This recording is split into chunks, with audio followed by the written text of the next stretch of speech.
Hello everyone and welcome to Retail Archaeology. It's Christmas time, which I think is a perfect time to visit Macy's.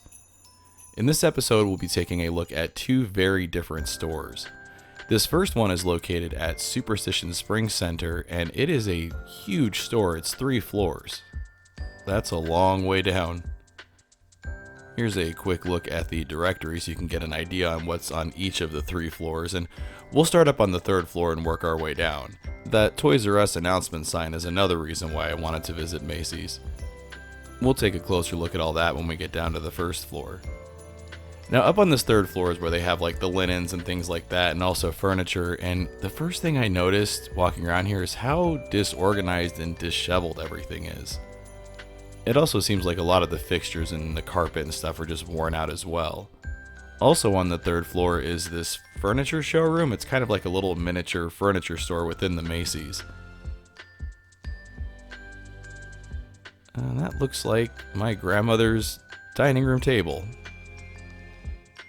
You know, it's funny because I've been to this Macy's several times over the years, and I didn't realize they had this whole furniture display section up on the 3rd floor. I don't think I ever really had a reason to make my way up to the 3rd floor before. It looks like they're in the middle of setting up some floor displays or something. And that box looks a little precarious the way it's hanging out there.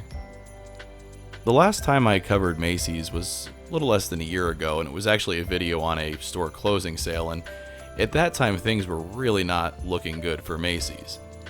At the time they had announced they were going to be closing 125 stores by 2023, and sales were down, and it was just really a lot of doom and gloom for them.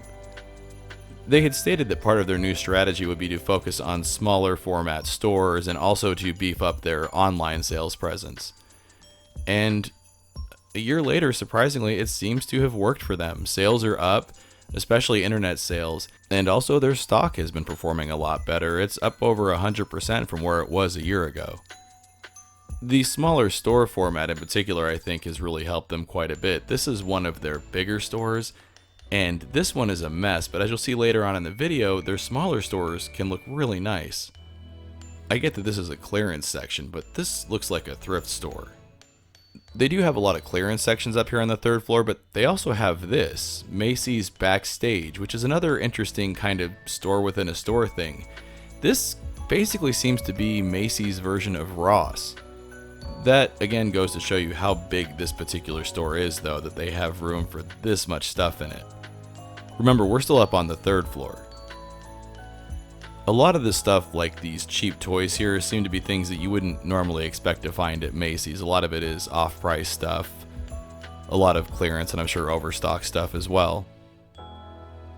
And it's just as disorganized and disheveled. The shoe area in particular is a mess. When I picture what a Macy's is supposed to look like inside, this is not it. This really does look like a Ross or something like that to me. And I'm not saying there's anything wrong with Ross. I buy t-shirts and stuff at Ross all the time. It's just that when I'm looking for that kind of cheap stuff, I go to Ross. That's not what I go to Macy's to look for. This clearance section looks like somebody's garage sale table. And here's some more cheap toys. These look particularly generic to me. Just kind of haphazardly piled up there on the shelf. And here's something else that gives it very strong discount store vibes, the men's and women's fragrance section there. You always see discount perfume at places like Ross. Who wants to smell like Jennifer Aniston? Alright, let's head on down to the 2nd floor. Gets a little bit more Christmassy down here. There's a little bit more Christmas decor and things like that. It didn't really feel like Christmas season up on the 3rd floor at all.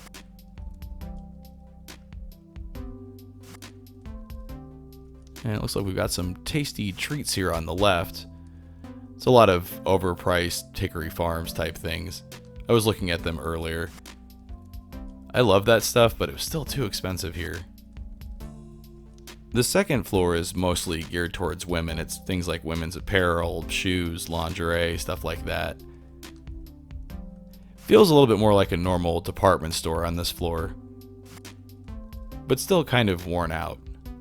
I was really shocked to see how little Christmas decor there is around. Macy's is kind of synonymous with Christmas. I mean, the Macy's Thanksgiving Day Parade starts the beginning of the holiday season when it ends with Santa Claus.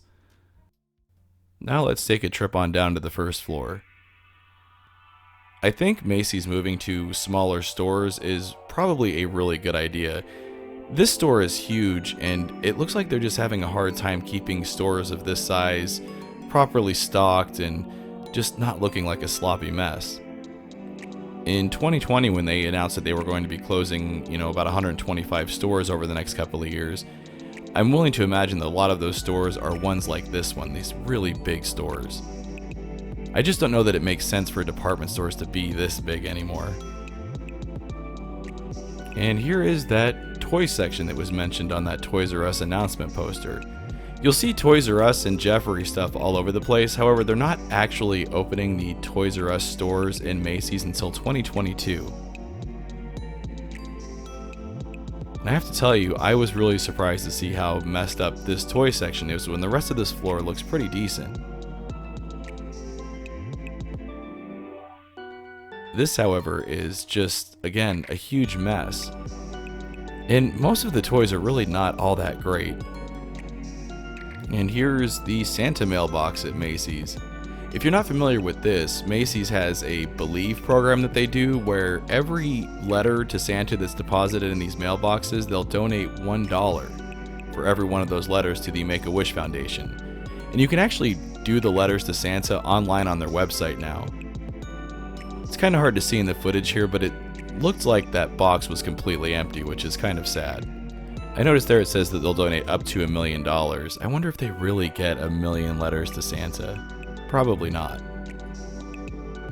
Of course, I figured since I was here, it'd be a good idea to write my own letter to Santa and ask for something. And yes, I know my handwriting is very sloppy, but I was trying to do this while holding a camera and also doing it quickly so we didn't get in trouble for filming. But yes, Santa, please do bring back Babbage's. Listen to the sound it makes when this letter hits the bottom of the mailbox.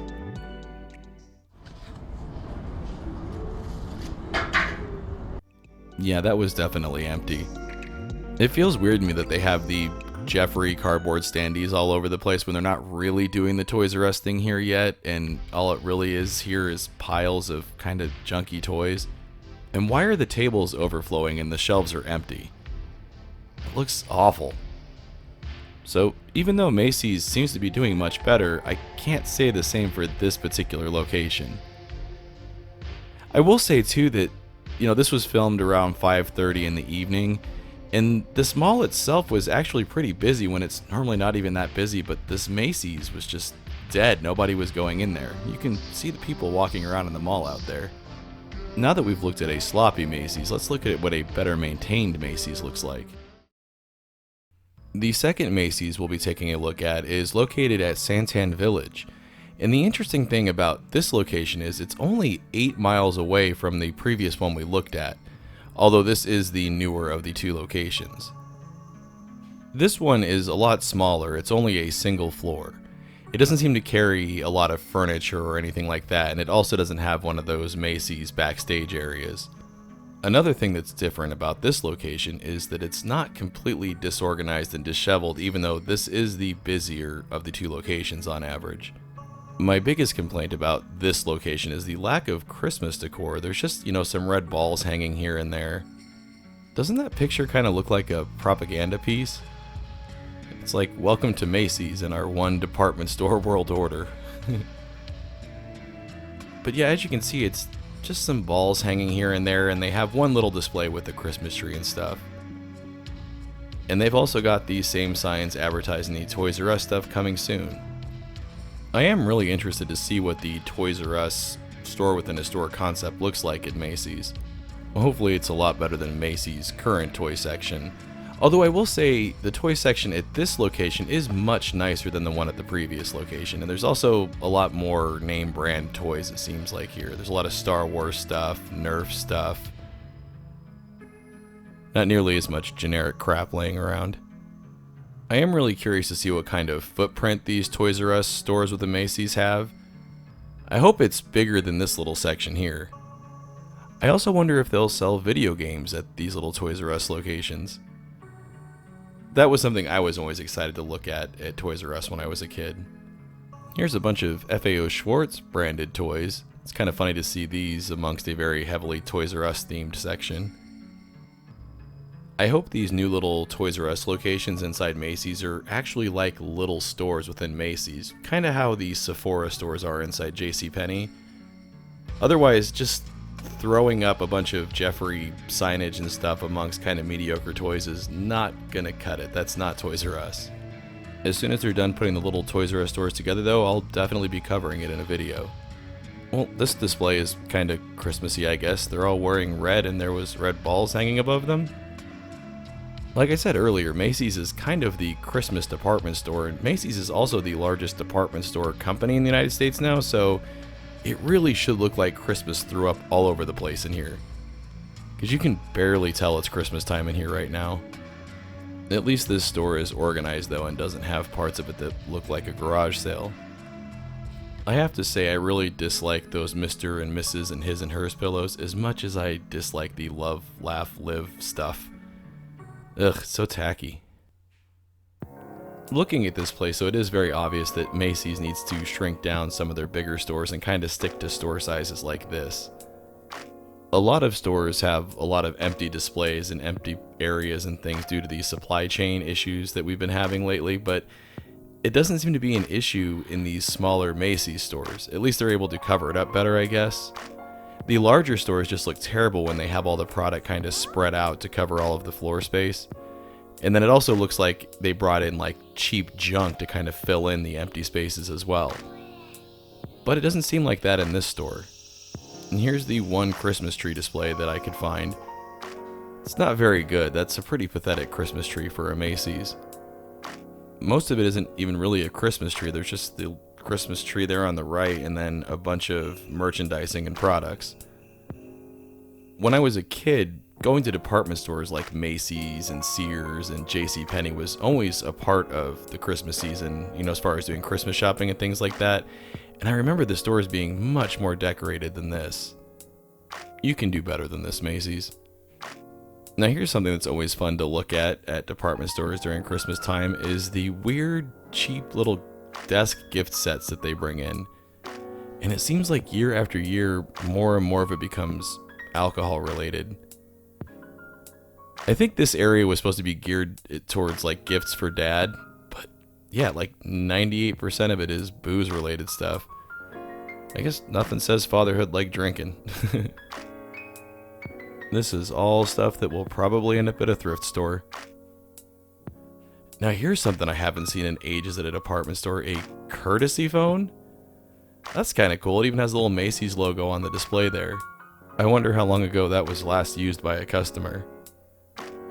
Now I think this is my favorite shot of everything that I filmed at these two Macy's stores is this walk down the center aisle with the lights and the wreaths hanging above. This was probably the most Christmassy feeling part of the store just because you could kind of see Christmas decorations no matter where you looked.